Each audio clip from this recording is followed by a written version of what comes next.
नमस्कार मित्रांनो, जय Hind. MSF update या यूट्यूब चॅनलवरती आपल्या सर्वांचं स्वागत आहे. आजच्या व्हिडिओमध्ये आपण जून 2025पर्यंत महाराष्ट्राच्या विविध विभागांमध्ये किती पदं रिक्त आहेत याविषयी माहिती घेणार आहोत. तर यामध्ये सर्वात अगोदर आपण वन विभाग याविषयी माहिती घेऊया.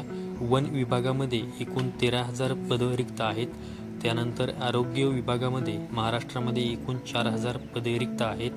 त्यानंतर गृह विभागामध्ये म्हणजेच पोलीस विभागामध्ये 10,000 पदे रिक्त आहेत. नगरपालिका या विभागामध्ये एकूण 10,000 पदे रिक्त आहेत. MPSC मार्फत ज्या काही विविध परीक्षा घेतल्या जातात पदांच्या, त्यासाठी एकूण 10,000 पदे रिक्त आहेत. पशुसंवर्धन या विभागामध्ये एकूण 13,000 पदे रिक्त आहेत. नगर परिषद या विभागामध्ये सुमारे 3,000 पदे रिक्त आहेत. महाराष्ट्रामध्ये एकूण तलाठ्यांची 2,500 पदे रिक्त आहेत. त्याचबरोबर शिक्षकांची एकूण महाराष्ट्रामध्ये 10,000 पदे रिक्त आहेत. आणि न्याय विभाग यामध्ये महाराष्ट्रामध्ये एकूण 3,000 पदे रिक्त आहेत.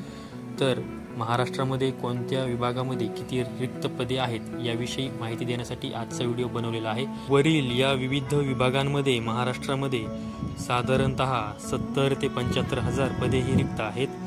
तुम्ही स्क्रीनवरती हे परिपत्रक पाहू शकता. त्यामध्ये असं सांगण्यात आलेलं आहे की 6 मे ते 2 ऑक्टोबर 2025 या 150 दिवसांचा कार्यक्रम शासनाकडून राबवण्यात आला आहे. यामध्ये 75,000 पदांचा भरती घेण्याचा निर्णय हा घेण्यात आलेला आहे. जर निर्णयाची प्रत्यक्षात अंमलबजावणी झाली तर या विभागांमध्ये येणाऱ्या काळामध्ये भरती निघू शकते. याविषयी सविस्तर माहिती तुम्हाला या वर्तमानपत्रामध्ये दिलेली आहे. अशाच माहितीसाठी MSF अपडेट या यूट्यूब चॅनलला सबस्क्राईब करून ठेवा. संपूर्ण व्हिडिओ पाहिल्याबद्दल धन्यवाद.